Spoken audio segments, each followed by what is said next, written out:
Hello बच्चों, let's see the question. A sheet of brass is 100 centimeter long and 40 centimeter broad at 273 Kelvin. The area of the surface increased by 2 centimeter square at 100 degrees Celsius. What is the coefficient of linear expansion of brass? Here we have given 4 options. Now to answer this question, first we will discuss here the key concept, and here the key concept will be given as thermal expansion. तो जब हम यहाँ पे किसी भी object के temperature में change करते हैं, टेम्परेचर में चेंज करके इसके डायमेंशन को हम यहाँ पे चेंज कर सकते हैं, चाहे वो लेंथ वाइज हो चाहे एरिया वाइज हो। तो यहाँ पे सपोज हमने यहाँ पे कोई शीट ली, उसका टेम्परेचर पहले T1 था, हमने इसको हीट प्रोवाइड करके इसका टेम्परेचर T2 कर दिया। उस पर्टिकुलर केस में यहाँ पे हमारे पास जो टेम्परेचर का चेंज आएगा हीट की वजह से, उसकी वजह से यहाँ पे डायमेंशन में हमें चेंजेस देखने को मिलेंगे। एंड यहाँ पे जो हमारे पास चेंज इन एरिया है, अगर हम केवल डायमेंशन में एरिया को कंसिडर करें, it is given as A naught into, यहाँ पे हम इसको बीटा से इंडिकेट कर लेते हैं, बीटा इंटू डेल टी के बराबर।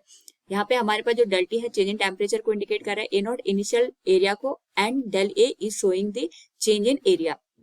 क्वेश्चन के अकॉर्डिंग हमारे पास यहाँ पे इनिशियली जो ब्रास शीट दे रखी थी, इसकी जो डायमेंशन है ये 100 सेंटीमीटर लॉन्ग है और 40 सेंटीमीटर हमारे पास यहाँ पे इसकी विड्थ दे रखी है। तो सबसे पहले अगर हम इसका इनिशियल एरिया फाइंड आउट करें, it is given as 40 into 100 के बराबर, तो ये आ जाएगा हमारे पास यहाँ पे 4000 सेंटीमीटर स्क्वायर। इसको हम मीटर स्क्वायर में भी कन्वर्ट कर सकते हैं, बट क्योंकि हमारे पास जो सारी वैल्यू गिवन है सेंटीमीटर में ही है, तो हम इसको एज इट इज यहाँ पे पुट कर सकते हैं। और यहाँ पे जो इसमें एरिया का चेंज आ रहा है, it is of the 2 centimetre square.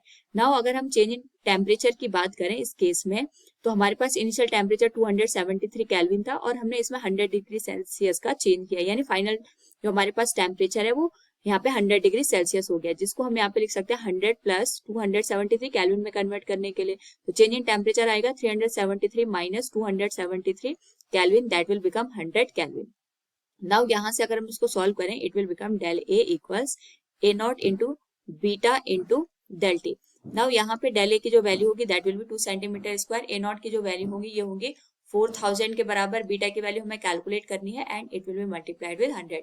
जो बीटा की वैल्यू होगी from this particular case that will be given as 0.5 into 10⁻⁻5 के बराबर। लेकिन हमसे क्वेश्चन में अगर हम इसकी डायमेंशन की बात करें तो ये पर डिग्री सेल्सियस हमें देखने को मिलेगी। क्वेश्चन में हमसे यहाँ पे लीनियर एक्सपेंशन के बारे में पूछा गया है। ये जो हमारे पास बीटा है ये कोफिशिएंट ऑफ थर्मल एक्सपेंशन तो है, लेकिन ये areal coefficient of thermal expansion है, ये एरिया के टर्म में हम यूज करते हैं। एंड वी नो दैट हमारे पास यहाँ पे जो बीटा की वैल्यू होती है उसका जो रिलेशन अगर हम linear coefficient of thermal expansion के साथ इंडिकेट करें, it is given as 2 alpha. तो अल्फा की जो वैल्यू होगी that will be equal to beta by 2। Solve करें अगर हम इसको, तो हमारे पास जो वैल्यू बनेगी दैट विल बी गिवन है 0.25 इंटू 10⁻⁻5, जिसको हम लिख सकते हैं 2.5 इंटू 10⁻⁻6 पर degree Celsius. So from the given question अगर हम यहाँ पे ऑब्जर्व करें तो we can say option second will be the right answer. Hope all understood it. Thank you and best of luck.